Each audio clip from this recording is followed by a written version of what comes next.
గౌరవనీయ ఉప ముఖ్యమంత్రి ప్రజలందరూ టీవీల దగ్గర చూస్తున్నారు. పవన్ కళ్యాణ్ గారు. గౌరవ అధ్యక్షుల వారికి హృదయపూర్వక నమస్కారం. నాకు మాట్లాడే అవకాశం ఇచ్చినందుకు గౌరవ ముఖ్యమంత్రి గారికి మీకు హృదయపూర్వక నమస్కారం. నా గవర్నర్ గారి ప్రసంగానికి మనస్ఫూర్తిగా మా పార్టీ తరపు నుంచి, నా తరపు నుంచి మనస్ఫూర్తిగా దానికి మద్దతు తెలుపుతూ ధన్యవాదాలు తెలియజేసుకున్నాను అధ్యక్ష. ఇక్కడున్న ఎక్కువ మంది చాలా సీనియర్ నాయకులు, మోస్ట్ ఆఫ్ దెమ్. నాకు ఇలాంటి సెషన్స్ ఎలా ఉంటాయో నాకు తెలియదు. ఫస్ట్ టైం నేను అంటే గొడవ ఎలా ఉంటుంది అసెంబ్లీలో నాకు తెలియదు. నాకు చాలా ఆశ్చర్యం కలిగింది ఏంటంటే, నేను ఇట్లాంటి గొడవలు టీవీల్లో గతంలో తెలంగాణ నరసింహన్ గారు గవర్నర్గా ఉన్నప్పుడు, ఉమ్మడి రాష్ట్రం అప్పుడు గొడవలు చూశాను, టీవీలో చూసామని. అట్లీస్ట్ దానికి ఒక కారణం ఉండిందో, ఇంకో 100 విభేదించే పరిస్థితులు ఉన్నాయి. ఇక్కడ విభేదించడానికి ఏముందో నాకు తెలియలేదు. నేను అనుకుంటా ఉన్నాను, ఇలా ప్రవర్తించచ్చా, ఇలా చేయొచ్చా అంటే ఇది leaders should lead by example కదా. రాష్ట్రానికి ప్రథమ పౌరులైన గవర్నర్ గారు ఇలా ఈ స్థాయిలో ఉండి ఆయన మర్యాదపూర్వకంగా వచ్చి మన బడ్జెట్ని, మన రాష్ట్ర విధానాలని ఆయన ప్రవేశపెట్టి మాట్లాడుతూ ఉంటే గౌరవించే విధానం ఇదేనా అని అనిపించింది. సో నేను మనోహర్ గారితో మాట్లాడుతాను, మా సహచరులను, మన సివిల్ సప్లైస్ మినిస్టర్ గారితో.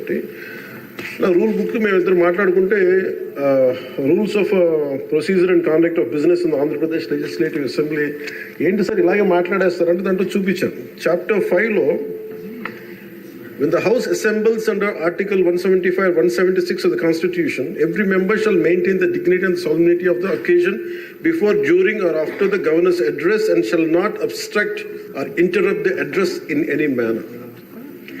Maintenance of dignity and solidity at governors address అనేది చాలా స్పష్టంగా ఈ రూల్ బుక్లో ఉంటే, మనమే రూల్స్ని ఇంప్లిమెంట్ చేయాల్సిన వాళ్ళం. వారికి సంఖ్యాబలం ఉందా లేదా పక్కన పెడితే, every member of this house has a responsibility to follow the rules.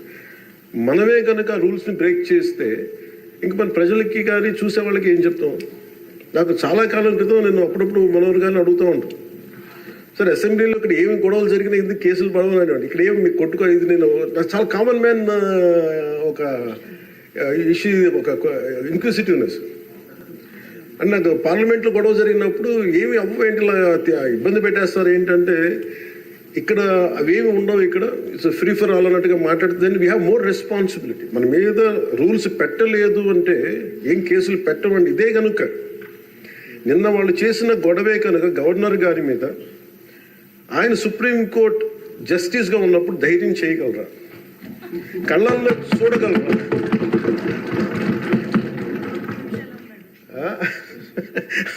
నాకు అదే అనిపించింది. అంటే గౌరవించాల్సింది పోయి ఈ విధానం ఏంటనిపించింది. నిన్న టీవీ వాళ్ళని అడిగారు, మీరు వీళ్ళ వైసీపీ నాయకులు ఇలా మాట్లాడారు కదా, మీ ఇదేంటి అని. YCP synonym for ruckus. అంటే గొడవకు కానీ బూతులకు కానీ వాళ్ళు పర్యాయ పదం అయిపోయారు. అంటే నిన్న చూసిన గొడవ జరిగిన తర్వాత నాకు నిజంగా అనిపించింది, గౌరవ ముఖ్యమంత్రి గారు అన్ని సంవత్సరాలు వాళ్ళు ఎలాగా వాళ్ళని తట్టుకొని నిలబడ్డారో ఆయనకి హ్యాట్స్ ఆఫ్ తెలియజేస్తారు. అది ఎంత గట్స్ ఉండాలి, ఎంత దమ్ము ఉండాలి, ఎంత ధైర్యం ఉండాలి. అలాగే నాకు నిన్న గొడవలు జరుగుతుంటే నాకు అనిపించింది, నాకు ఇవే గుర్తొచ్చినాయి అధ్యక్ష. వాళ్ళు ఎప్పుడైతే పేపర్లు విసిరేసి అక్కడ దాకా వచ్చారో నాకు గుర్తొచ్చింది వివేకానంద రెడ్డి గారి హత్య గుర్తొచ్చింది. అంటే వాళ్ళ విధ్వంస విధానం చూశారు. అలాగే ప్రజావేదికని కూల్చిన విధానాన్ని గుర్తొచ్చింది అధ్యక్ష. 200 పైచిలకు ఆలయాలని విధ్వంసం గుర్తొచ్చింది అధ్యక్ష. డాక్టర్ సుధాకర్ గారు చనిపోయిన విధానం గుర్తొచ్చింది అధ్యక్ష. జంగారెడ్డి కల్తీ సారాలో చనిపోయిన చావులు గుర్తొచ్చినాయి అధ్యక్ష. సుప్రీంకోర్టు జడ్జిలతో లెటర్ రాసిన విధానం గుర్తొచ్చింది అధ్యక్ష. వాళ్ళు చేసిన గొడవకి మన హైకోర్టు, ఆంధ్రప్రదేశ్ హైకోర్టు జడ్జెస్ని సోషల్ మీడియాలో బూతులు తిట్టిన విధానం గుర్తొచ్చింది అధ్యక్ష. సోషల్ మీడియా అబ్యూస్ గుర్తొచ్చింది అధ్యక్ష. పత్రికాధిపతులపై దాడులు గుర్తొచ్చినాయి అధ్యక్ష. రివర్స్ టెండరింగ్ గుర్తొచ్చింది అధ్యక్ష, పాలసీ టెర్రరిజం గుర్తొచ్చింది అధ్యక్ష, స్వయాన మీ మీద జరిగిన టార్చర్, దాడులు, ఇబ్బంది పెట్టిన విధానం గుర్తొచ్చింది అధ్యక్ష, మన అడవుల విధ్వంసం గుర్తొచ్చింది అధ్యక్ష, చంద్రబాబు గారిని 53 రోజులు జైల్లో పెట్టి ఇబ్బంది పెట్టిన విధానం గుర్తొచ్చింది అధ్యక్ష, అమరావతి రైతుల్ని దారుణంగా రక్తాలు వచ్చేలా కొట్టి కేసులు పెట్టింది గుర్తొచ్చింది అధ్యక్ష, తిరుపతి కల్తీ లడ్డులు గుర్తొచ్చినాయి అధ్యక్ష, అబ్యూజ్ ఆన్ విమెన్ గుర్తొచ్చింది అధ్యక్ష. మన కళ్ళ ముందు వీళ్ళు విధ్వంసం తెలియజేస్తా ఉన్నారు.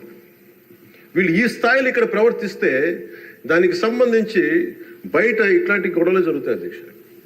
ఇది మారాలి అని చెప్పి మనం మాట్లాడితే ప్రజలు మనకి ఈ రోజున ఇంత అత్యధిక బలంతో మనల్ని ఇక్కడ నుంచోబెట్టారు అధ్యక్ష, ఇక్కడ కూర్చోబెట్టారు మనందరూ. దీనికి గౌరవ ముఖ్యమంత్రి గారు ప్రదేశాలు చెప్తా ఉంటారు. అలాగే ఇది మినిమం గవర్నమెంట్, ఇది మన నరేంద్ర మోదీ గారు చెప్తారు, గౌరవ ప్రధానమంత్రి, minimum government and maximum governance అని. దాంట్లో భాగంగానే చాలా గ్రేట్ అడ్మినిస్ట్రేటివ్ రిఫార్మ్స్ పట్టుకొచ్చారు. ఈ రోజున వాట్సాప్ గవర్నెన్స్ కూడా ముందుకు తీసుకెళ్ళడానికి ఆయన అనుభవం. అంటే మేము ఈ ప్రభుత్వం చేస్తున్నది అధ్యక్ష, ఎక్కడా కూడా ప్రభుత్వం ప్రజలకి సామరస్యపూర్వకంగా ఉండాలి, ఎక్కువ సానుకూలంగా ఉండాలి, ఎక్కువ బాధ్యతలు పెట్టాలి, ఎక్కువ బరువు పెట్టకూడదు అనే విధంగా గౌరవ ముఖ్యమంత్రి గారి ఆధ్వర్యంలో నడుస్తూ ఉంది ప్రభుత్వం. మేమందరం ఆయనకి సహాయ సహకారాలు అందిస్తా ఉన్నాం అధ్యక్ష. Governor his excellency Abdul Nazeer గారికి రాష్ట్ర ప్రభుత్వ అధిపతిగా గవర్నర్ హోదాలో శాసనసభను ఉద్దేశించి రాష్ట్ర అభివృద్ధి భవిష్యత్ నమూనాను దిశానిర్దేశం చేసినందుకు వారికి నా హృదయపూర్వక కృతజ్ఞతలు. అలాంటి ఉన్నతమైన వ్యక్తి ఇస్తున్న సందేశాన్ని చూసి వైసీపీ వాళ్ళు బాయ్కాట్ చేయడం చాలా దురదృష్టకరం. ఇలాంటి ఆయన చూస్తా ఉన్నాను అధ్యక్ష, ఇట్లాంటి ఇబ్బంది పెట్టే సమయంలో కూడా ఆయన ఆరోగ్యం కూడా సరిగ్గా లేదు, జ్వరం వచ్చిన సమయంలో కూడా ఆయన ఎంత ఇబ్బంది పెడుతుంటే ఆయన చాలా సక్సెస్ఫుల్గా ఆయనకి ఇచ్చినందుకు మనస్ఫూర్తిగా వారికి నా ధన్యవాదాలు, నా కృతజ్ఞతలు తెలియజేస్తాను. చట్టసభలు దేవాలయాలు లాంటివి రాజ్యాంగాన్ని పరిరక్షించేందుకు 5 కోట్ల ఆంధ్రప్రదేశ్ రాష్ట్ర ప్రజల భవిష్యత్తుని నిర్ణయించే వేదిక ఇది. అలాంటి సభను హుందాగా నడిపించాలని కూటమి ప్రభుత్వం అధికారులకు వచ్చిన రోజు నుంచి తరచుగా చెప్తూ గౌరవ ముఖ్యమంత్రి గారు పదే మా అందరికీ దిశానిర్దేశం చేస్తూ ఉంటారు. గతంలో కూడా మొదటి రోజు కూడా వారికి ఎట్లా రావాలి పెడితే లేదు మనం ఇబ్బంది పెట్టొద్దు, వాళ్ళకి 11 సీట్లు వచ్చినా కానీ పాపం వారికి ఇవ్వాల్సింది గౌరవం వాళ్ళకి ఇద్దామని చెప్పి ఏ రోజు కూడా ఇబ్బంది పెట్టి గబుక్కుని ఒక మాట అంటుంటే గౌరవ సభ్యులు కొంతమంది ఇక్కడి నుంచి అలా చెయ్యొద్దు, అలా మాట్లాడకండి అని అందరినీ చాలా సున్నితంగా మందలించారు ఆయన. ఇట్లాంటి ఉన్నప్పుడు వాళ్ళు ప్రవర్తించే విధానం చాలా బాధ అనిపించింది. మేమందరం 164 మంది సభ్యులు చాలా బాధ్యతగా వ్యవహరిస్తున్నాం అధ్యక్ష. భవిష్యత్తులో కూడా రాజ్యాంగ పరిరక్షణ, రాష్ట్ర ప్రజల సంక్షేమం, రాష్ట్ర సమగ్ర అభివృద్ధి జయంగా వ్యవహరిస్తామని సందర్భంగా గవర్నర్ గారికి శాసనసభ వేదికగా తెలియజేస్తాం. నిన్న సభలో గందరగోళం సృష్టించి సభ నుండి వెళ్ళిపోయిన 11 మంది ఎమ్మెల్యేల పార్టీకి సంబంధించిన ఎమ్మెల్సీ ప్రవర్తనని ఖండిస్తూ ఇందులో ఆ తప్పు లేనప్పటికీ కూడా గవర్నర్ గారికి ప్రభుత్వం తరఫున క్షమాపణ తెలియజేస్తాను అధ్యక్ష. గౌరవ శాసనసభ స్పీకర్ శ్రీ అయ్యన్న పాత్రుడి గారికి, సభలో ఆసీనులై ఉన్న గౌరవ ముఖ్యమంత్రి శ్రీ నారా చంద్రబాబు నాయుడు గారికి, మంత్రివర్యులకు, శాసనసభ్యులకు, శాసన మండలి సభ్యులకు, అలాగే సభ నుంచి వెళ్ళిపోయిన వైసీపీ సభ్యులకు కూడా నా హృదయపూర్వక నమస్కారం. అధ్యక్ష, మేము ఆర్థిక ఇబ్బందులు పడుతున్న రాజధాని ఇచ్చి కూడా రాజధాని నిర్మించుకోలేని రాష్ట్రంలో గత ప్రభుత్వం రాజధానిపై నిర్మాణం దృష్టి పెట్టకుండా 3 ముక్కలాట ఆడింది. అభివృద్ధి కుంటుపడింది, ఆర్థిక స్థిరత్వం కోల్పోయింది. ఈ కారణంగా పెట్టుబడులు మందగించాయి, అధికార దుర్వినియోగం, క్షీణించిన శాంతి భద్రతలు, మౌలిక సదుపాయాలు, కల్పన వైఫల్యం కారణంగా రాష్ట్రం తీవ్ర సంక్షోభంలో వెళ్ళిపోయింది.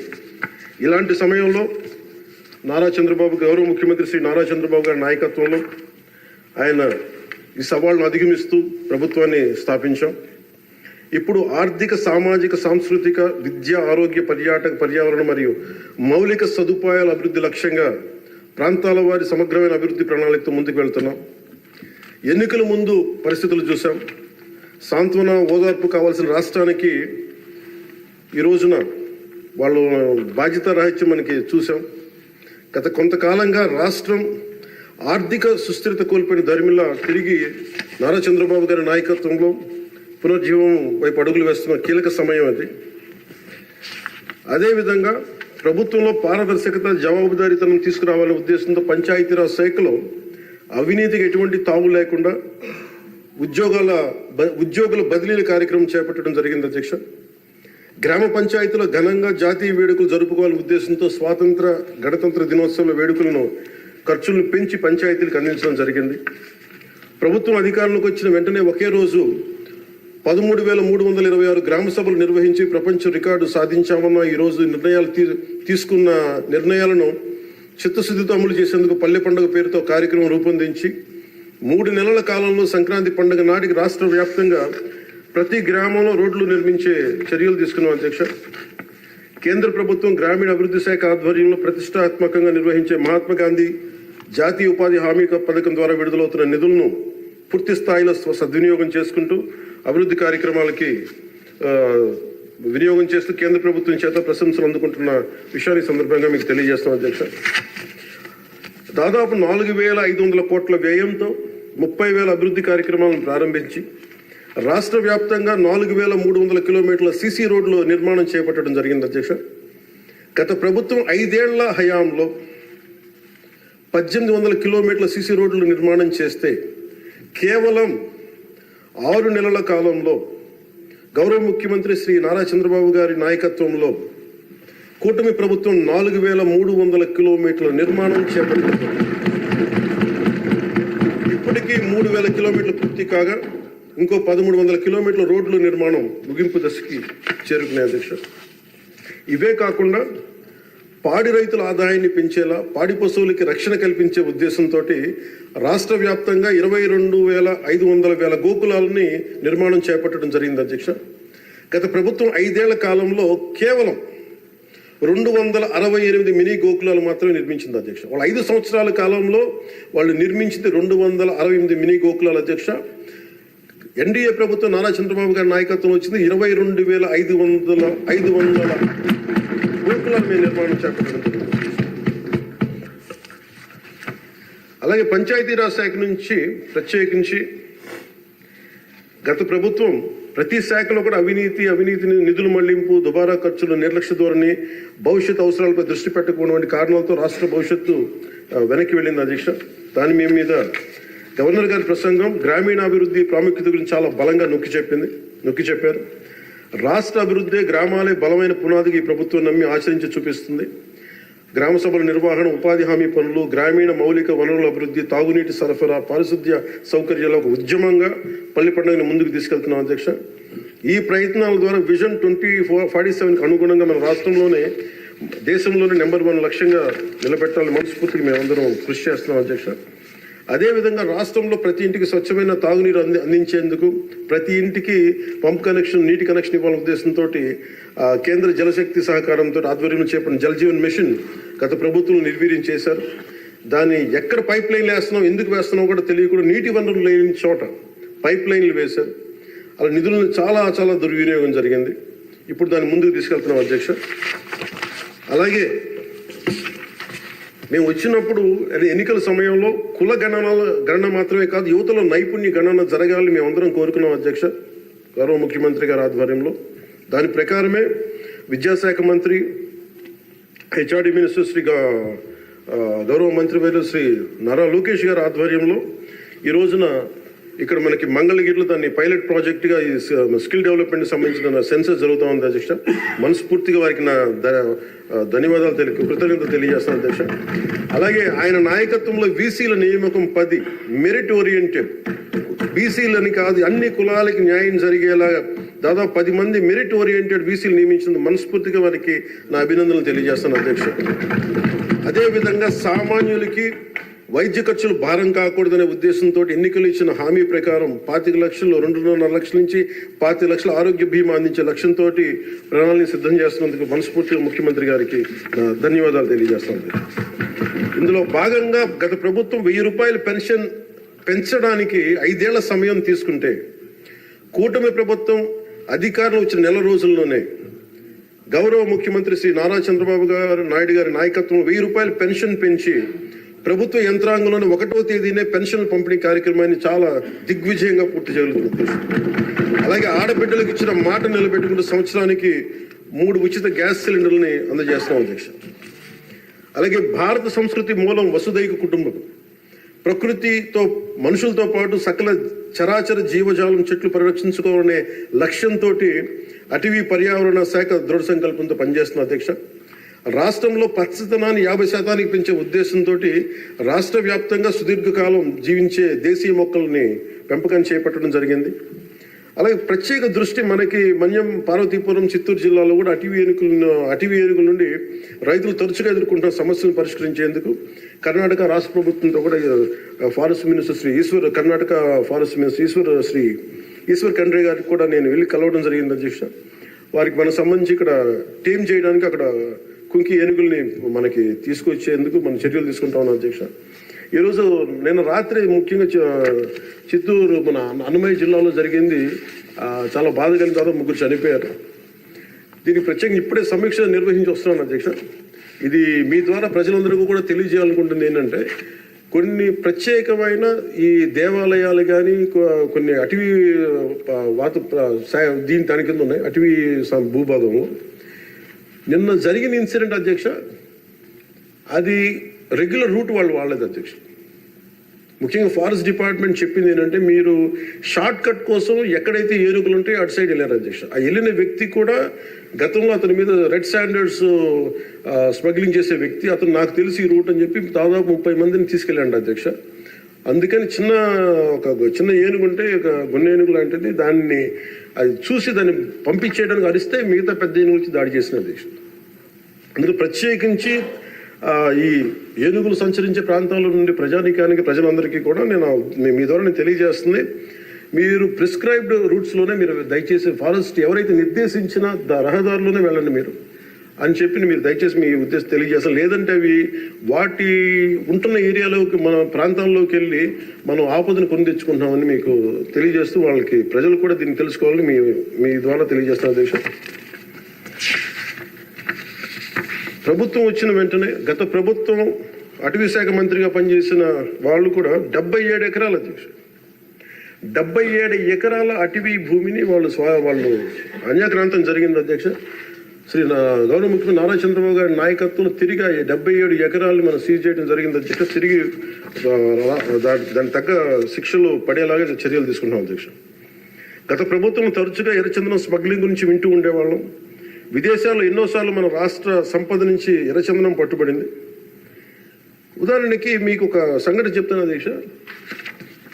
ఎంత నెగ్లిజెంట్గా ఉన్నారంటే, నేను కుంకి ఏనుగుల గురించి కర్ణాటకకి వెళ్ళాను అధ్యక్ష. వెళ్తే అక్కడ కర్ణాటక ఫారెస్ట్ డిపార్ట్మెంట్ వాళ్ళు చెప్తుంది ఏంటంటే, వాళ్ళకి థ్యాంక్ యూ చెప్తున్నారు. థ్యాంక్ యూ అని మాకు మీ వల్ల 125 కోట్ల ఆదాయం వచ్చిందని చెప్తున్నారు మీ ఆంధ్రప్రదేశ్ వల్ల. నాకు అర్థం కాలేదు ఏంటి సార్ అంటే, మనకి పచ్చని మన ఎర్రచందనం చెట్లు కొట్టేసి కర్ణాటకకి వెళ్ళిపోయినాయి.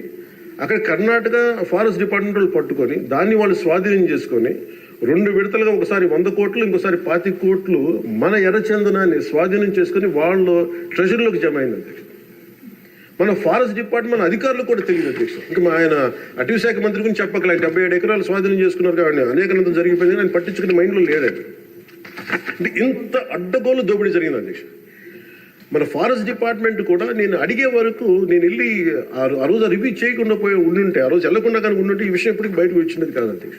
ఇలాంటి ఎన్ని జరిగినాయో కూడా దీని మీద గౌరవ ముఖ్యమంత్రి గారు ప్రత్యేకించి, ఇది లా అండ్ ఆర్డర్ సంబంధించిన విషయం కూడా కాబట్టి మీరు ప్రత్యేక దృష్టి పెట్టాలి ఫారెస్ట్ డిపార్ట్మెంట్ అనేది కూడా నేను మీ దృష్టికి తీసుకొస్తాను గౌరవ స్పీకర్ గారి ద్వారా.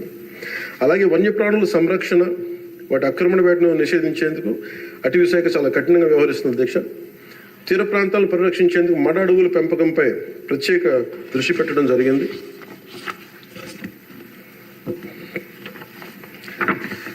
గౌరవ ముఖ్యమంత్రి గారికి దాదాపు ఒక 2 నెలల క్రితం వారి దృష్టికి వెళ్ళిన అధ్యక్ష. వారి దృష్టికి కొన్ని విషయాలు తీసుకొచ్చాను. గత ప్రభుత్వం గత 5 సంవత్సరాల కాలంలో చాలా మీకు తెలుసు ఉత్తరాంధ్ర ప్రాంతంలో గిరిజన ప్రాంతాల్లో అసలు డోలీల ద్వారా పేషెంట్స్ని తీసుకొచ్చి అంబులెన్స్ వెళ్ళలేని గ్రామాలు ఉన్నాయి, రోడ్లు లేని గ్రామాలు ఉన్నాయి.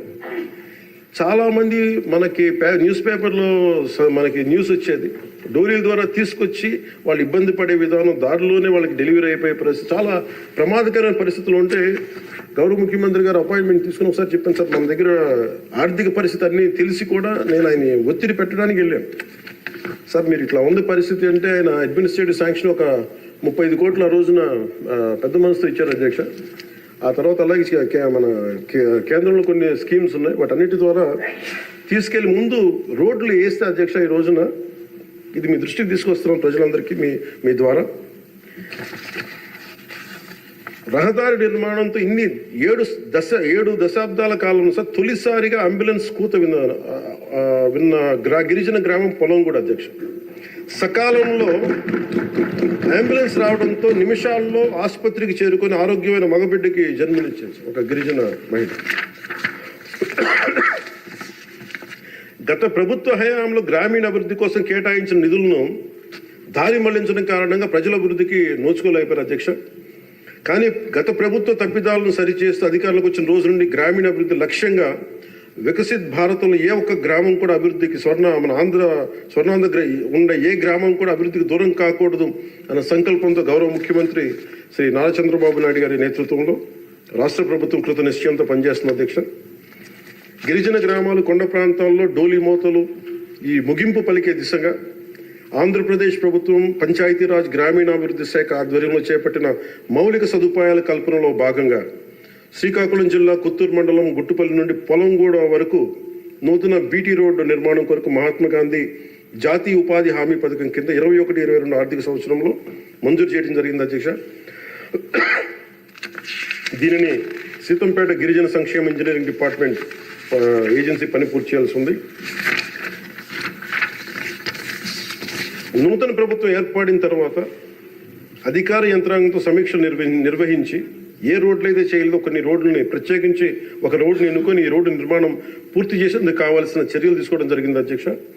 2024 డిసెంబర్ నెలలో 2.5 కిలోమీటర్ల బీటీ రోడ్డు నిర్మాణం మొదలుపెట్టి 2025 జనవరి నెలాఖరు నాటికి ఈ నిర్మాణం పూర్తి చేయడం జరిగింది అధ్యక్ష.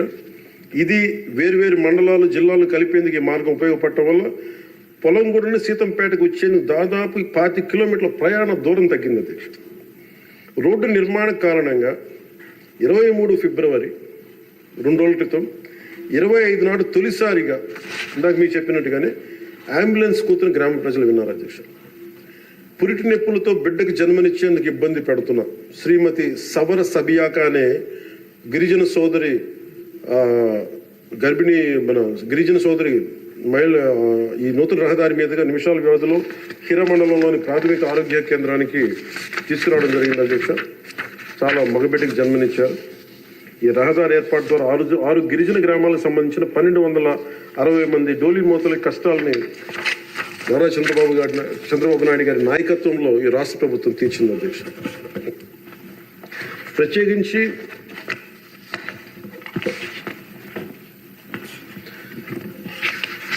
ప్రధానమంత్రి గారికి ప్రత్యేక ధన్యవాదాలు మనందరికీ తెలియజేయాల్సిన, గౌరవ సభ్యులందరికీ తెలియజేయాల్సిన బాధ్యత ఉంది అధ్యక్ష.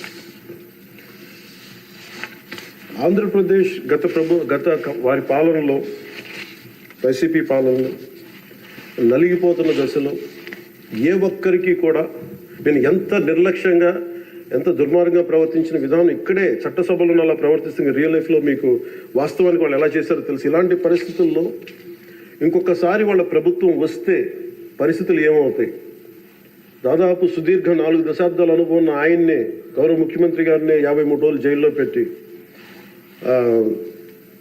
యువ నాయకులు, ఐటీ మంత్రివర్యులు వారు నారా లోకేష్ గారిని కూడా జైల్లో పెట్టడానికి ఇబ్బందులు పెట్టి ప్రయత్నాల్లో మనకి అచ్చెన్నాయుడు గారు, గౌరవ మంత్రి అచ్చెన్నాయుడు గారిని ఇబ్బంది పెట్టిన విధానం ఇక్కడ మొదటి మీరు వచ్చినప్పుడు ఎంతమంది ఇబ్బంది పడ్డారు అంటే మొత్తం దాదాపు 90% హౌస్ చేతులు ఎత్తారు అధ్యక్ష ఆ రోజున.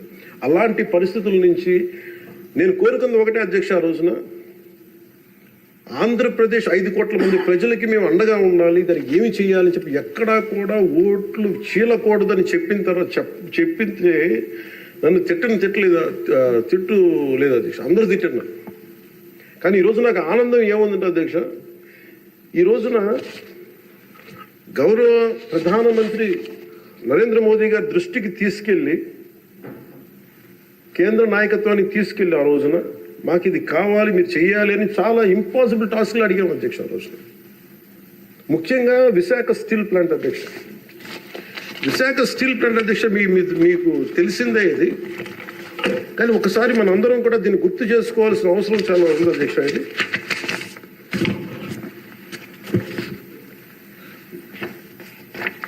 1966 అక్టోబర్లో విశాఖ ఉక్కు ఆంధ్రుల హక్కు అనే నినాదంతో రాష్ట్ర వ్యాప్తంగా ఉద్యమం మొదలైంది.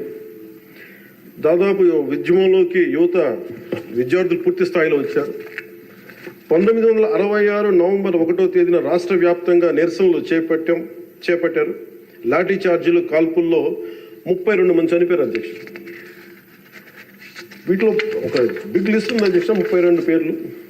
ఉదాహరణ కొన్ని పేర్లు చూస్తున్న అధ్యక్ష: టి సన్యాసిరావు, అంజూరి అప్పారావు, తంగిళ్ళ సత్యం, పోలినేని ఏసయ్య, మస్తాన్, హబీబుల్లా రెహమాన్, బాలమురళీకృష్ణ, సాంబశివరావు, పరాంకుశ్ దాస్. తెలంగాణ జగిత్యాల నుంచి సాయిరెడ్డి, కాకినాడ నుంచి బాబురావు గారు కానీ, ఇలా పీలేరు, ఆదిలాబాద్, వరంగల్, పలాస, ఈ ఉమ్మడి రాష్ట్రం నుంచి ఇంతమంది చనిపోయారు అధ్యక్ష.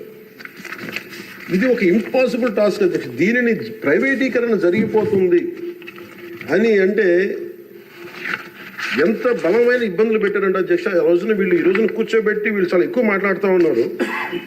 వీళ్ళు ఆ రోజున 21 జనవరి 27న విశాఖ ఉక్కు పరిశ్రమలో పెట్టుబడుల ఉపసంహరణ డిస్ఇన్వెస్ట్మెంట్ కేంద్రం ప్రకటన చేశారు అధ్యక్ష. ఆ రోజున వీళ్ళు మద్దతు పలికారు అధ్యక్ష. వైసీపీ నాయకులు మద్దతు పలకటమే కాకుండా వాళ్ళు కూర్చొని మమ్మల్ని అందరినీ ఇరకాటంలో పెట్టాలని. అలాంటి పరిస్థితుల్లో నేను, మా నాయకులు మనోహర్ గారు వెళ్ళాం అధ్యక్ష ఢిల్లీకి. వెళ్ళి ఇక్కడ సభ జరిగింది.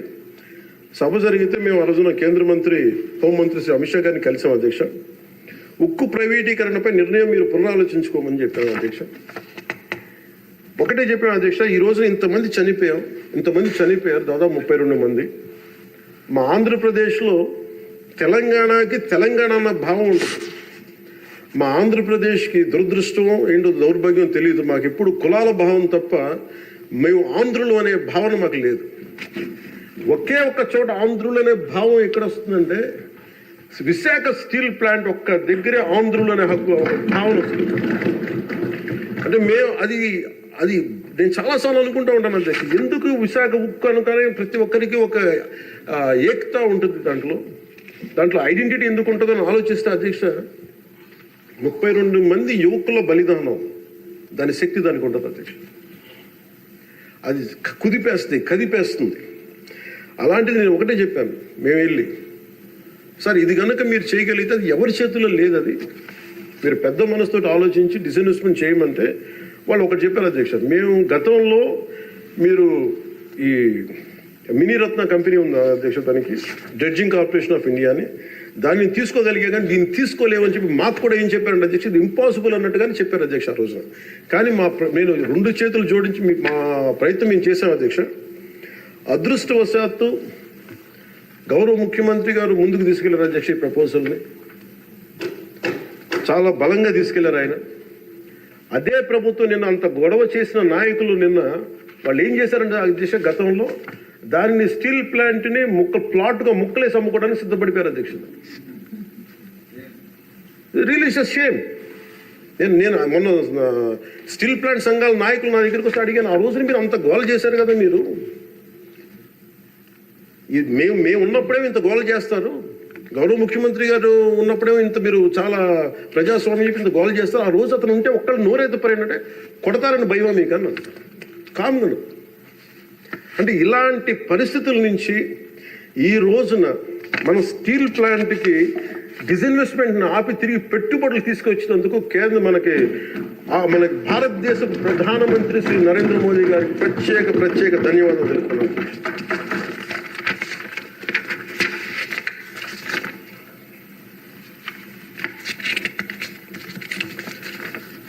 ఆ రోజు విశాఖ స్టీల్ ప్లాంట్ పరిరక్షణకి అఖిల పక్షం ఏర్పాటు చేయాలని మేము అడిగితే అధ్యక్ష, వాళ్ళకి గత ప్రభుత్వ నాయకుల్ని రాష్ట్ర ప్రభుత్వం స్టాండ్ ఏమిటో చెప్పాలంటారు.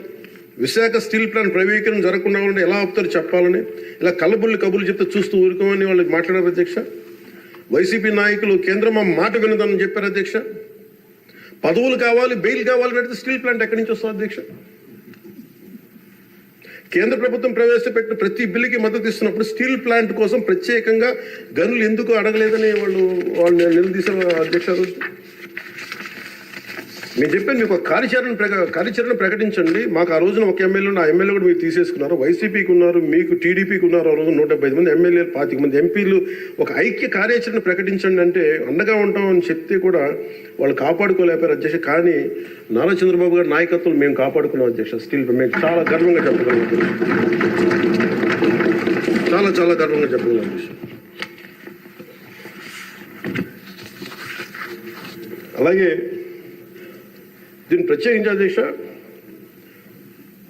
ప్రధానమంత్రి గారికి మన సభ నుంచి అందేలాగా ఆంధ్రప్రదేశ్ మన అమరావతి మన క్యాపిటల్ దగ్గర నుంచి వెళ్ళేలాగా అక్కడికి అందేలాగా వారికి నా కృతజ్ఞతలు తెలియజేస్తాను అధ్యక్ష. I take this opportunity to express my wholehearted gratitude to Honorable Prime Minister Sri Narendra Modi ji for his unwavering trust in the Andhra Pradesh government and for extending the immense support in every aspect of state development. मैं इस अवसर पर माननीय प्रधानमंत्री श्री नरेंद्र मोदी जी को आंध्र प्रदेश सरकार पर भरोसा दिखाने और विकास में सहयोग देने के लिए अपना आभार व्यक्त करता हूं. The Polavaram project, Adhyaksh, the key things. One is Polavaram project. The central government stood by us. That is, number one is Polavaram project, the lifeline of Andhra Pradesh. The Polavaram project is crucial for irrigation, resolving the drinking water crisis across the state. Under the previous regime, the project faced severe neglect with less than 10% of the work completed, leading to unnecessary cost escalations and delays due to reverse tendering. After forming the new government, Honorable CM Sri Nara Chandrababu Naidu Garu reassessed the project status and sought central support. The central government under the leadership of Sri Narendra Modi ji responded immediately, approving 12,157 crore for 24-25 and 5,936 crore for 25-26, ensuring rapid progress towards completion. The second one is Jal Jeevan Mission, Adhyaksh, safe drinking water for every household. The mission aims to provide 55 liters of safe drinking water per person daily through tap connections across 95.44 lakh households in Andhra Pradesh. The previous government failed to achieve even 1% progress in 5 years. The central government has sanctioned 27,000 crore for phase 1, boosting implementation efforts. The Andhra Pradesh government also has requested 54,000 crore for phase 2 and successfully advocated for an extension of the mission till 2028. And we acknowledge and we thank Honorable Prime Minister Sri Narendra Modi. Another major development projects worth 2.8 lakh crores. On June 7th, from Visakhapatnam, Honorable PM Sri Narendra Modi ji inaugurated and announced 2,08,548 crore worth of development projects, including a Visakha railway zone, for strengthening and connectivity and boosting regional transportation, green hydrogen hub and bulk drug park, positioning Andhra Pradesh as an industrial core leader, Chris City in Krishnapatnam industrial area, Tirupati district, enhancing economic opportunities, various national highway and railway projects improving infrastructure and connectivity, Urvakal industrial corridor driving employment generation in Rayalaseema region and reducing migration.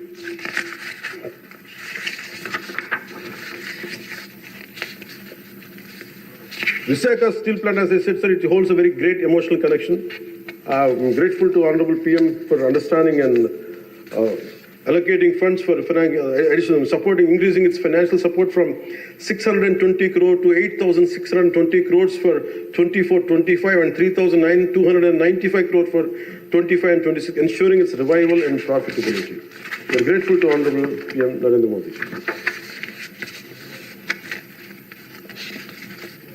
The central government has actively promoted regional heritage through Man Ki Baat and pilgrimage rejuvenation and spiritual heritage augmentation drive initiative, which is called, in short, the acronym is PRASAD initiatives. Andhra Pradesh Wooden Toys Tableau won a national award at the Republic Day Parade, bringing national recognition to our Andhra Pradesh craftsmanship. commitment towards Vikasit Bharat 2047 on behalf of 5 crore Andhra Pradesh people. We express gratitude to Honorable PM Sri Narendra Modi ji for his unwavering trust in our state government under the leadership of Sri Nara Chandrababu Naidu garu. Under his visionary leadership, Andhra Pradesh is committed to contributing towards a $2 trillion economy as a part of Vikasit Bharat 2047. We all will work relentlessly to achieve Swarnandhra 2047, ensuring a prosperous and a developed Andhra Pradesh. Employment generation through Narega, the central government has allocated 5,621 crore under wage component and 3,233 crore under material component through Narega, which has generated 22.04 crore working days and provided employment to 73.27 lakh laborers, ensured 100 days of assured employment for 3.23 lakh families. Development of Amaravati and building a world-class capital. The YCP government neglected the construction of Amaravati and misused and diverted central funds, leading to uncertainty and loss of investor confidence. Due to the lack of stable government and clear policies, many international companies refrained from investing in Andhra Pradesh. The newly formed NDA government is committed to developing Amaravati as a world-class capital under the leadership of Sri Nara Chandrababu Naidu garu. So for this, central government has sanctioned 15,000 crore and assured continued support for timely completion of the capital.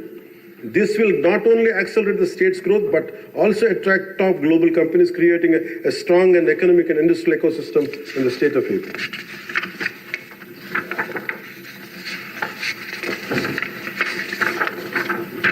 So once again, my sincere thanks to Honorable Sri PM Sri Narendra Modi ji and all esteemed central ministers for their support in transforming Andhra Pradesh into a growth powerhouse.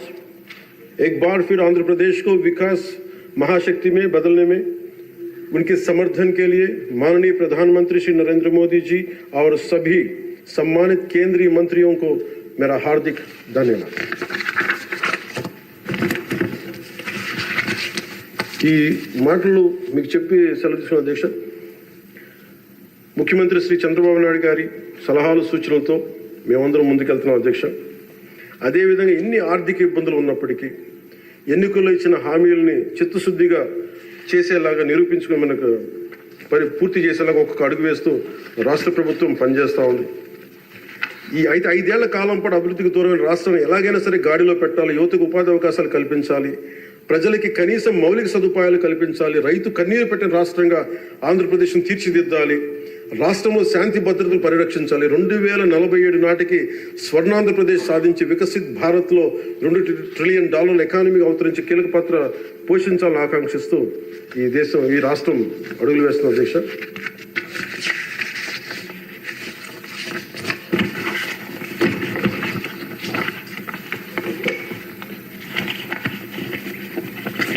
చాలా నలిగి వచ్చాము అధ్యక్ష.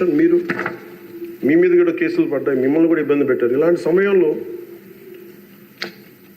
One caution all of us, వ్యక్తిగతంగా నేను తీసుకున్న అధ్యక్ష, నా party వ్యక్తులు కూడా చెప్తా ఉన్నాను, ఇది ప్రజలకు కూడా తెలియజేస్తాం.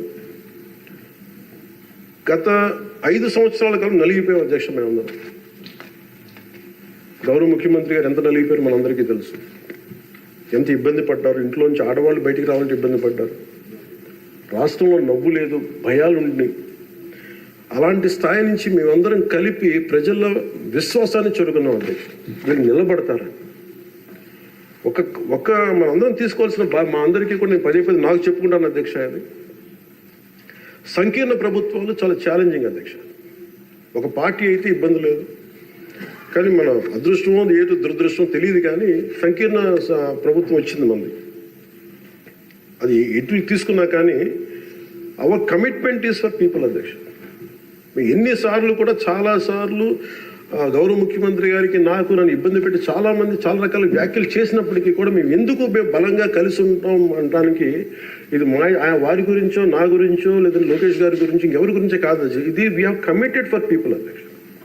మేము ఆంధ్రప్రదేశ్ ప్రజల కోసం మేము నిలబడి ఉన్నాం అధ్యక్ష. ఇబ్బందిగా ఉంటాయి కొన్ని కానీ సంకీర్ణ ప్రభుత్వం కలిసి లేకపోతే మటుకు ప్రజలకి మేము ద్రోహం చేసిన అధ్యక్ష. ఎట్టి పరిస్థితుల్లో కూడా అధ్యక్ష మేము మీకు మాటిస్తున్నాం, ప్రజలకు మేము మీ ద్వారా మాటిస్తున్నాం. మాలో ఎన్ని ఇబ్బందులు ఎన్ని ఇట్లాంటివి వచ్చినా, ఎవరైనా మాట్లాడిన గౌరవ సభ్యులు ఎవరైనా మాట్లాడిన మేము వీటిని అధిగమించి ప్రజల్లో మన్నను చూరుకొని 15 సంవత్సరాలు ఖచ్చితంగా మా ఎన్డీఏ ప్రభుత్వం ఉంటుంది. ఎన్ని ఇబ్బందులు ఉన్నప్పటికీ కింద పడతాం, మీద పడతాం, అవి మా ఇంటి విషయాలు అధ్యక్ష, అవి మన ఇంటి విషయాలు, అవన్నీ మన ఎన్డీఏ కూటమి విషయాలు, మన కుటుంబ విషయాలు.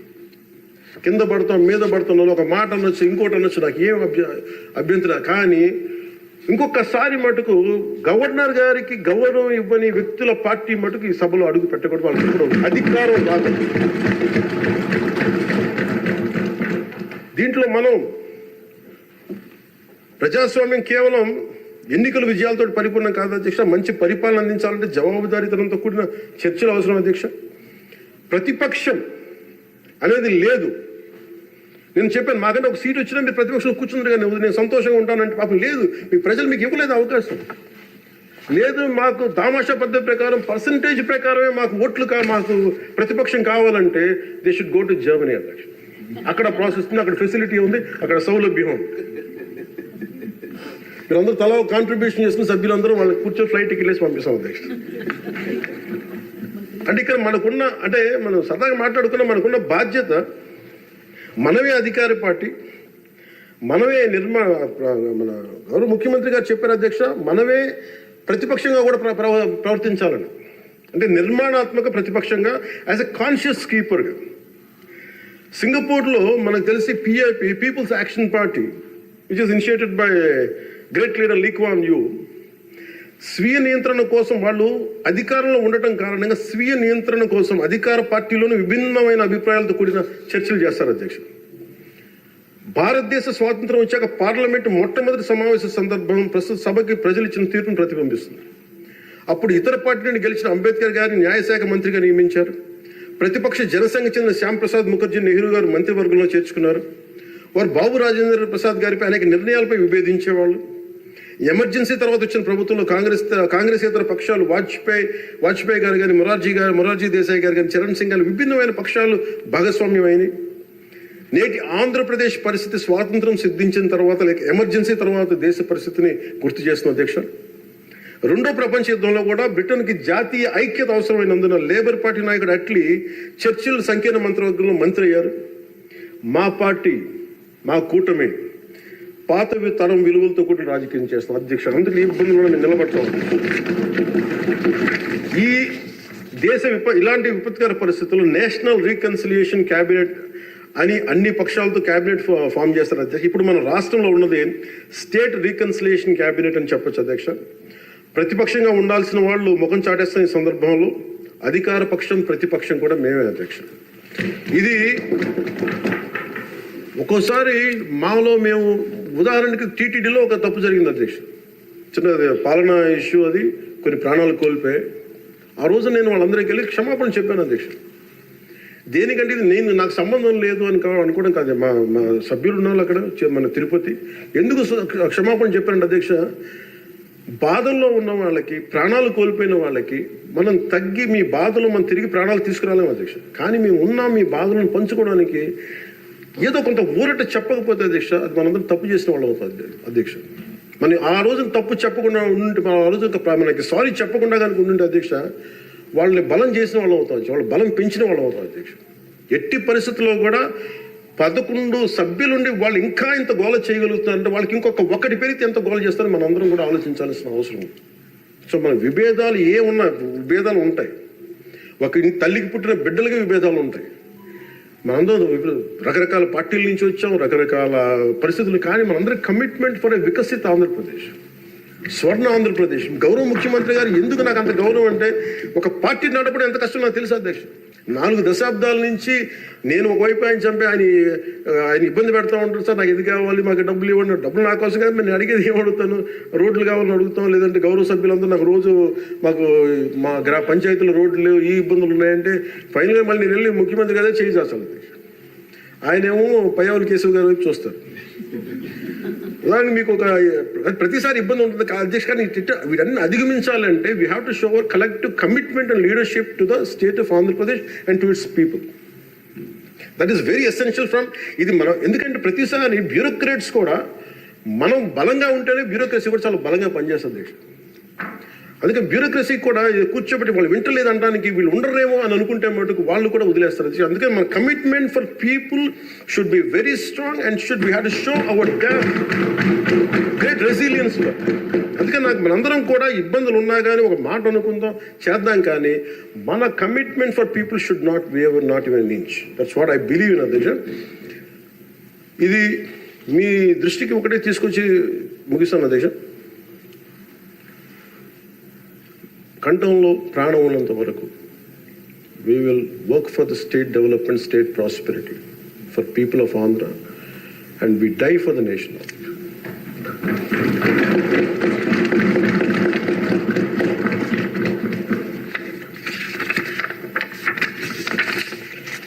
మరోమారు గౌరవ స్పీకర్ గారి ద్వారా గవర్నర్ గారికి మనస్ఫూర్తిగా ధన్యవాదాలు తెలియజేస్తూ ఎప్పటికప్పుడు మీ సలహాలు సూచనలు అందిస్తూ ప్రభుత్వం నుంచి మంచి పరిపాలన అందించేందుకు సహకరిస్తానని ఆశిస్తున్నాను. ముగింపు వాక్యాలుగా ప్రధాని శ్రీ నరేంద్ర మోదీ గారి మాటల్ని గుర్తు చేసుకుంటున్నాం.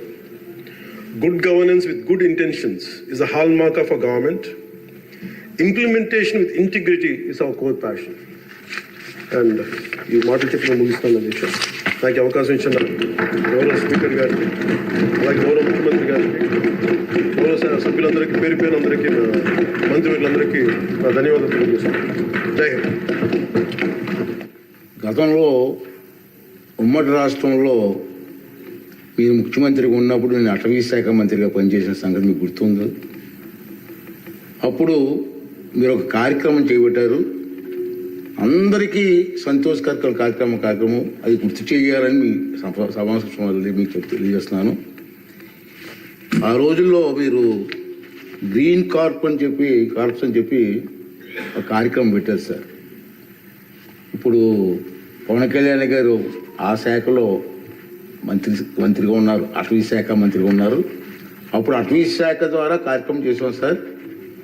అప్పుడు ఉమ్మడి రాష్ట్రంలో సార్ ఉప ముఖ్యమంత్రి గారు 5 లక్షల మంది పిల్లలని సార్ తయారు చేశారు. హై స్కూల్స్ నుంచి జూనియర్ కాలేజ్ నుంచి. విద్యాశాఖ మంత్రి గారు కూడా ఇక్కడ ఉన్నారు సార్, మీరు కూడా వినాలి సార్. 5 లక్షల మంది కుర్రవాళ్ళని పిల్లలు తయారు చేసి గ్రీన్ కార్ప్ అని పేరు పెట్టాం.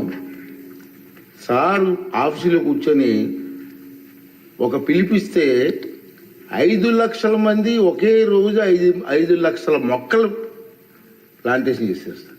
అటువంటి కార్యక్రమం అనకూడదు, నోరు జరుగుతుంది నాకు. ఈ ప్రభుత్వం వచ్చిన తర్వాత కనుమరుగైపోయింది సార్. మళ్ళీ ఒకసారి విద్యాశాఖ మంత్రి గారు, మీరు ముఖ్యమంత్రి గారు ఆలోచన చేసి ఆ కార్యక్రమం పెట్టండి సార్. చిన్నపిల్లలు 10th క్లాస్ ఇంటర్మీడియట్ పిల్లలు మొక్కలు నాటే కార్యక్రమాల్లో పర్యావరణం మీద అవగాహన వచ్చే కార్యక్రమం మంచి కార్యక్రమం సార్. దాన్ని మళ్ళీ రివైజ్ చేస్తే బాగుంటుందని చెప్పి నా ఆలోచన సార్.